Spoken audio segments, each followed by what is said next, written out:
Hello, it's Tokofaji Ngbesi. Hope you're having a fantastic day. And today I want to talk about keeping it simple. Yes, keeping it really simple.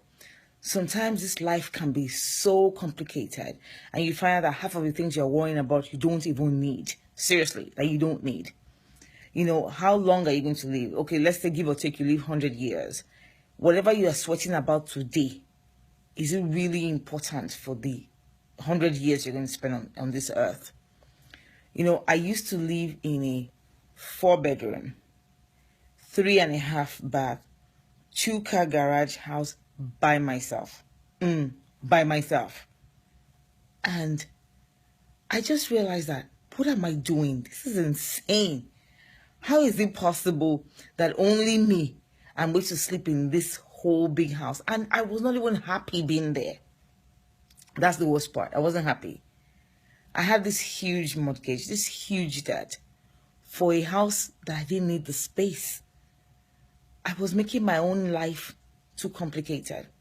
I moved out of that house, I think it was 2013 or 2013.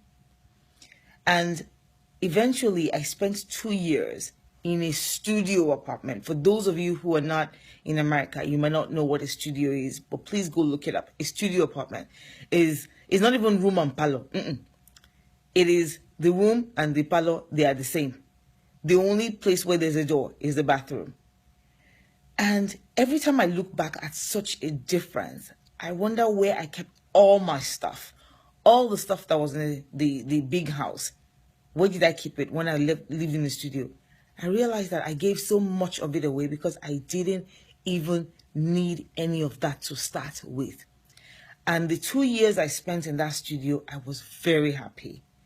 You find yourself thinking about things like, oh, what if people come and visit me? Where are they going to sleep? What if people, come and say, have dinner at my house? Where are they going to sit? In the 2 years that I lived in the studio, people actually came to visit me. People actually slept over, and we were happy. There was a time my older sister came and my younger sister came, and they came with 4 kids. And we stayed in that house for 2 weeks, and we were happy. We had the best vacation. I had another time when a friend came with 3 kids. We were happy. My brother came with his wife and 2 kids, and we all stayed in that studio, and we were happy. If we stayed in the 3-level, 4-bedroom, 3.5 bath house, we might not even have had time to see ourselves and have conversations with ourselves. And look, when it's all said and done, when I die, I cannot stay in more than a 6x6 place on the ground. I remember going to Lagos when my dad died. And by the time I got there, he had been buried. This man who owned this huge house, as well as other houses, only had a small space in one of the houses. And in fact, he's lucky that he had a space in the house and not a public cemetery. Yeah, there was the option to take him to a public cemetery. Eventually, he's in a 6x6 in the house in Lagos. Everything he had worked for, everything he had sweated for, everything he had bragged about, may God forgive him and may God forgive all of us. It's over. It's done. It's done. In actual fact, when my dad died, he had a deposit on a house he was about to build again in Ijebu-Ode that never came to fruition. We don't even have the deposit of that house back now. So what is it that we're running after? Because eventually, it's not going to benefit you.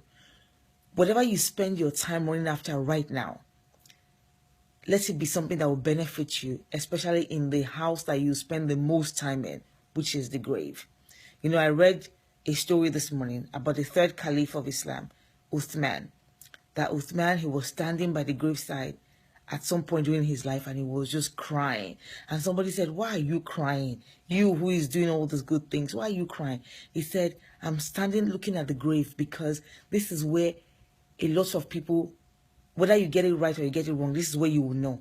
This is that holding point where if you didn't get it right, you're going to know that eternity is going to be bad. So, think about it and prepare for it.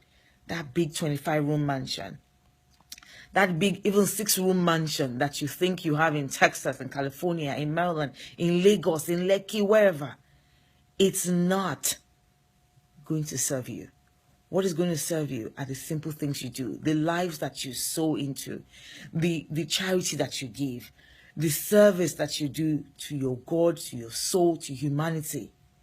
That is what we need to focus time on. And if you look at the people that they are the happiest, you know, one of the people that I really envy a lot is my uncle, Professor Badamasi. I get to his house, very simple. I look at his clothes, very simple. I look at his diet, very simple. Why are we making our lives complicated?